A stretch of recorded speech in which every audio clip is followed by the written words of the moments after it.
Hello, my name is Jess and welcome to the Storyteller Fox.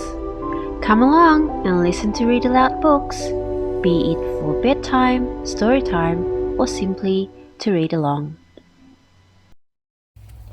Are we ready to learn about money?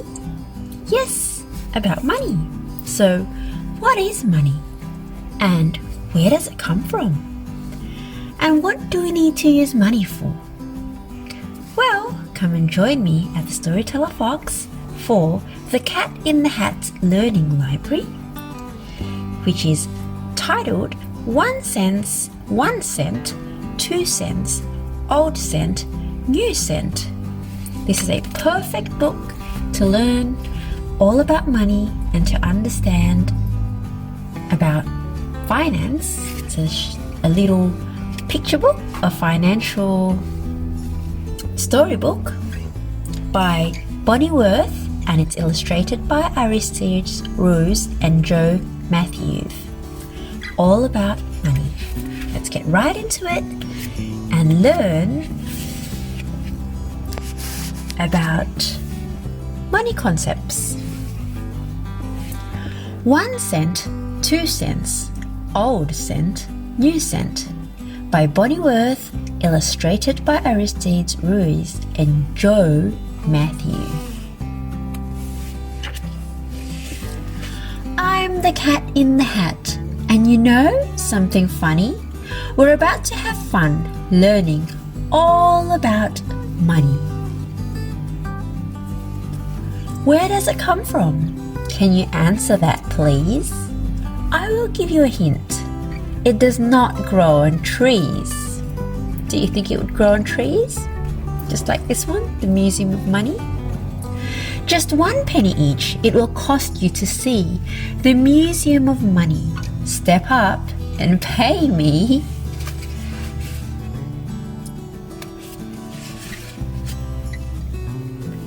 People bartered to buy things in ancient times. They did not have pennies or nickels or dimes. This meant that a beekeeper might want to swap his store of honey for a farmer's wheat crop.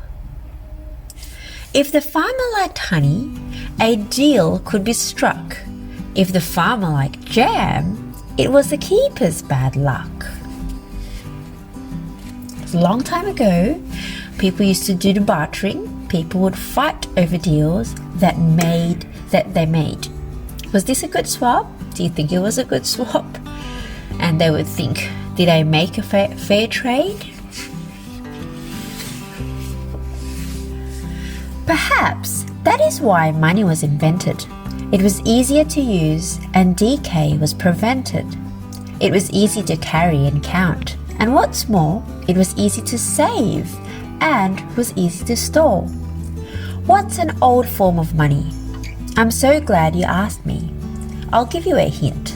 It came from the sea. Something that comes from the sea. Can you guess what it is? Well, it's seashells. Seashells were used to barter and trade. A handful of shells and you had it made. Feathers and eggs and leather and jade are some other things from which money was made. But eggs could get scrambled and leather got dirty. Money needed to last and be solid and sturdy. So people mined ore, copper, silver, and gold. They melted it down, poured it into a mold. That's a mold. In the shape of a bar, these ingots were made. Folks hauled them around and would use them in trade. In the kingdom of Lydia, part of Turkey, you see the Lydians made ingots in 1900 BC or before Christ. Then someone in Lydia had a brainstorm. Make metal coins, a far handier form. We've dug up these coins all over the place Each coin has a lion's head stamped on its face. The Lydians were sailors, and you may have read that's how the use of our coins might have spread. Here is a fact I am happy to tell you. Folks in other places began to make coins too. In China, the farthest of Far Eastern places, some coins shaped like korois had lines on their faces. Other coins contained holes for a string to pass through, so coins could be carried together with you. A string of such coins added up to a cash. You tied up the string on a belt or a sash. In Greece, they stamped coins with various things, like a picture of Pegasus, the horse who had wings. This coin has an owl on its face, and my guess is it stood for Athena, the wisest goddess. Now, even today, some heads of state put their heads onto coins like Caesar the Great.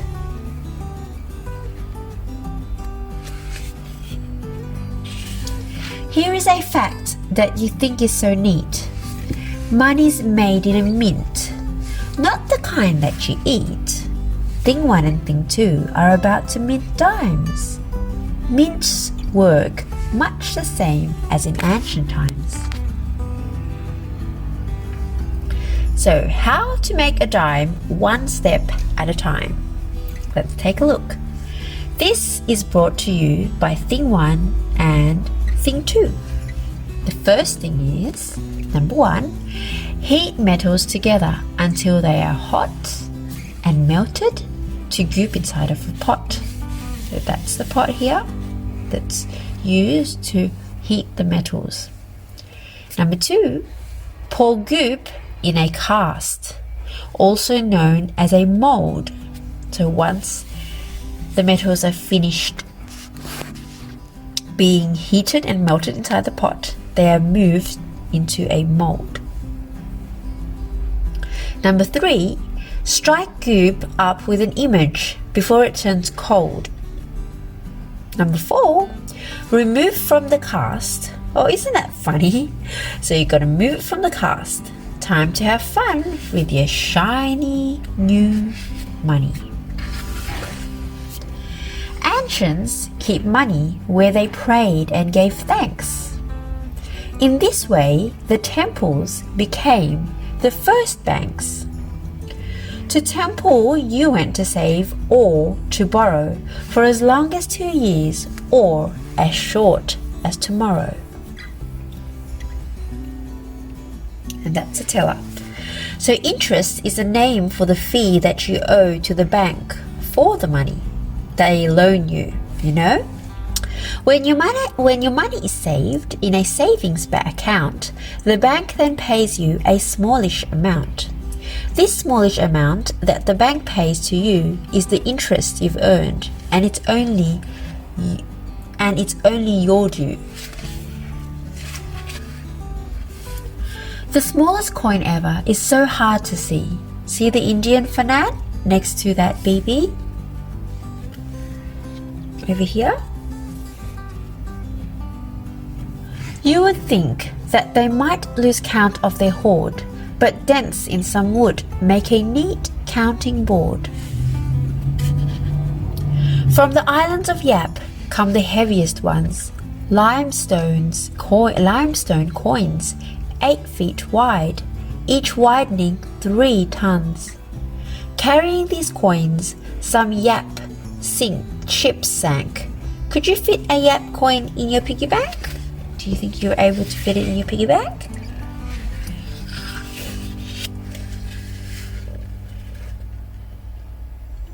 Traveling to parts of the New World with me, here are some Spanish coins I would like you to see. Spain's explorers sent home from the New World as freight golden doubloons. and pieces of 8. The most valuable coins in these parts were these. So to steal them, some pirates sailed all 7 seas. American settlers minted coins such as these, stamped with the image of local trees. For money, the natives strung seashells and beads into belts of wampum for the trading needs. When it became a new nation and free, the United States minted its own currency. So they created their own currency in the mints, in a place called the Mint. I have some with me. As you see, I have many. The kind that I have is a little red penny. It was made in the year 1793. Here's one that's a half cent. You might like to see. Here is another one. It's also red. It's the penny we know as the Indian head. In 1909, that's the year I'm thinking, we began to mint pennies with the face of Abe Lincoln.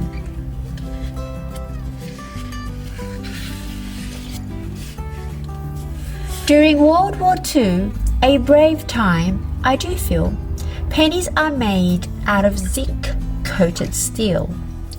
We need the copper for wartime, but then, after the war, we used copper again. Some pennies I've shown you from so long ago are worth nearly $1,000 or so. Here is a great word you can add to your list. A collector of coins is a numismatist. It's called. A person who likes to collect coins is called a numismatist. It's a coin collector. Pennies to dollars. We mint the whole range, but mostly we used all these coins to make change. It's paper that's king, but paper gets rotten, so we make paper money from linen and cotton. When you study your money, and these days, who bothers? You will find on its faces of our nation's fathers.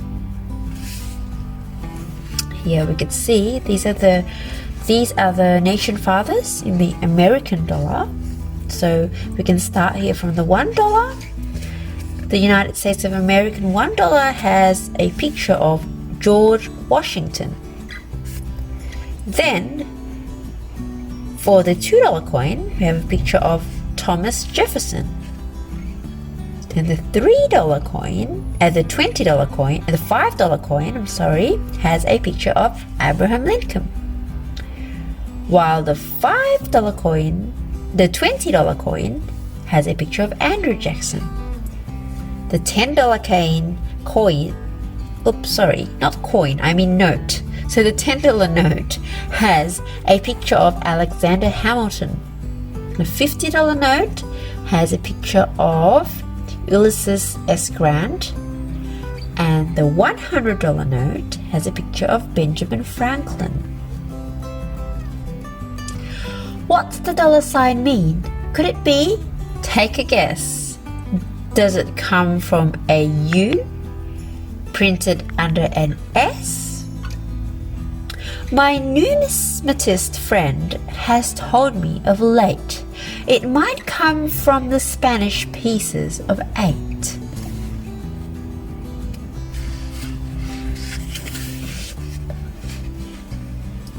On the 10,000 bill, $10,000. Do you think there is a $10,000 note? Well, there is one here in the Cat in the Hat's Learning Library. On the 10,000 bill, you will find the face of Abe Lincoln's treasurer, Salmon Portland Chase. Will you find one around? No, you probably won't. They no longer print bills of this size. No, they don't. If they print them again, do you think maybe that they might use the faces of Whose faces do you think they would use? The cat in the hat, perhaps. Just like this one. Or maybe yes. And these are some glossaries for all of us to learn. There's ancient. So ancient means of a time long in the past. So it's like long time ago. BB means a teeny tiny metal ball made to be shot from a gun. Copper is a metal that is mined from the earth and is soft and easy to bend. A kauri is an egg-shaped shell that is usually smooth and shiny on one side with a long narrow opening across the other. A doubloon is a gold coin used by the Spanish centuries ago. Jade is a greenish stone used for carving. Limestone is a kind of stone often used for building and used to make lime, which is one ingredient of cement. Steel, so it's a manufactured metal made of different kinds of iron and known for its hardness and strength. Temple is a special building where people go to worship their god or gods. Treasurer is someone responsible for receiving, keeping, and distributing money. Zinc is a bluish-white metal that is mined from the earth and used to coat other kinds of metals. And that's it for today for learning about money and some financial. This is definitely a financial book for kids or adults alike, or people who just like to learn through picture books. This is a perfect. Hello everyone, welcome to the Storyteller Fox. Be it for bedtime or simply just to enjoy some audiobooks and relax to picture stories, welcome here at the Storyteller Fox. Have you ever seen a cat reading? And have you ever read with your eyes shut? Well, did you know what? I can read with my eyes shut. That's exactly the book that I have in my hands. And this book is by Dr. Seuss. Without further ado, let's get started with it. I can read with my eyes shut.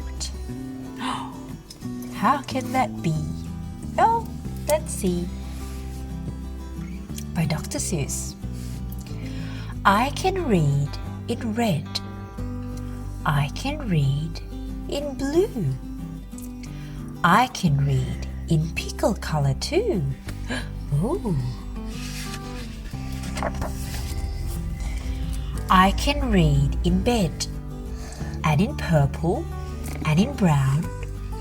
I can read in a circle and upside down.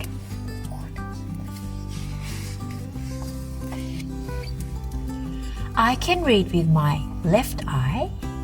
I can read with my right. I can read Mississippi with my eyes shut tight.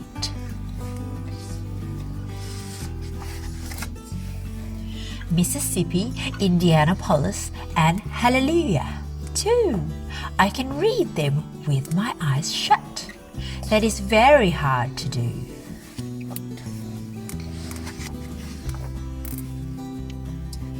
But it's bad for my hat and makes my eyebrows get red hot. But so, reading with my eyes shut, I don't do an awful lot. And when I keep them open, I can read with much more speed. You have to be a speedy reader, 'cause there's so much to read. You can read about trees and bees, and knees, and knees on trees, and bees on threes.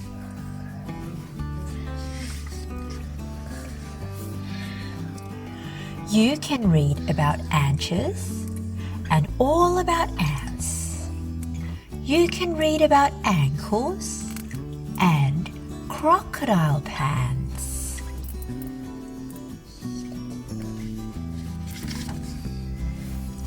You can read about hoses and how to smell roses and what you should do about owls on noses.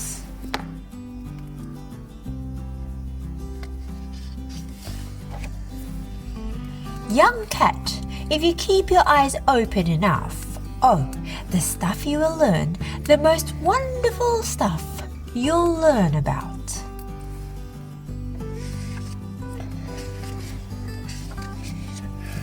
Fishbones and wishbones. You'll learn about trombones too. You'll learn about Jake, the pillow snake, and all about Foo-Foo the snood.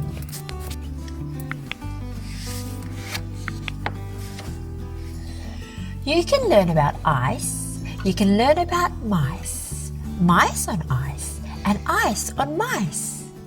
You can learn about the price of ice. Nice ice for sale, 10 cents a pail.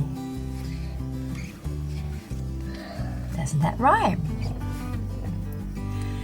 You can learn about sad and glad and mad. There are so many things you can learn about, but you'll miss the best things if you keep your eyes shut.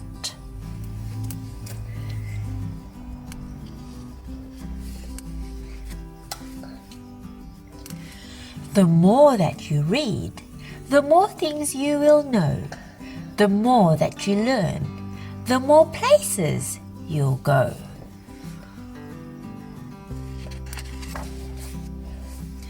You might learn a way to earn a few dollars, or how to make donuts, or kangaroo collars. You can learn to read music and play a hatzat if you keep your eyes open, but not with them shut.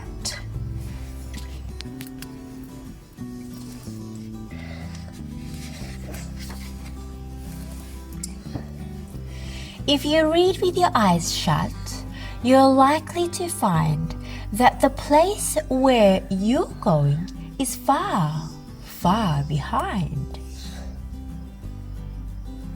Road closed, wash bash, Nashville, slow down, detour, restrooms, 128 miles, Tokyo, Salina, Kansas, birthplace of Curtis A. Owl, 2,376 miles, stop, no exit, no right turn, bike only, detour, welcome to Wilkes-Barre, Dallas, Lake Forest, San Diego, or Shane Steady.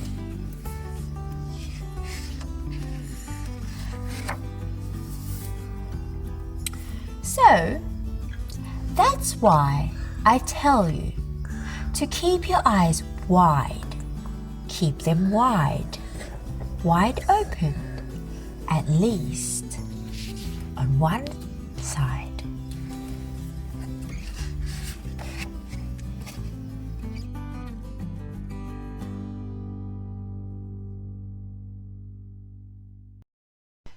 The end. And that's the end of our story time. For more bedtime stories, you can check on our YouTube playlist or listen to more storytime compilations at the Storyteller Fox. Thank you so much for watching. See you next time.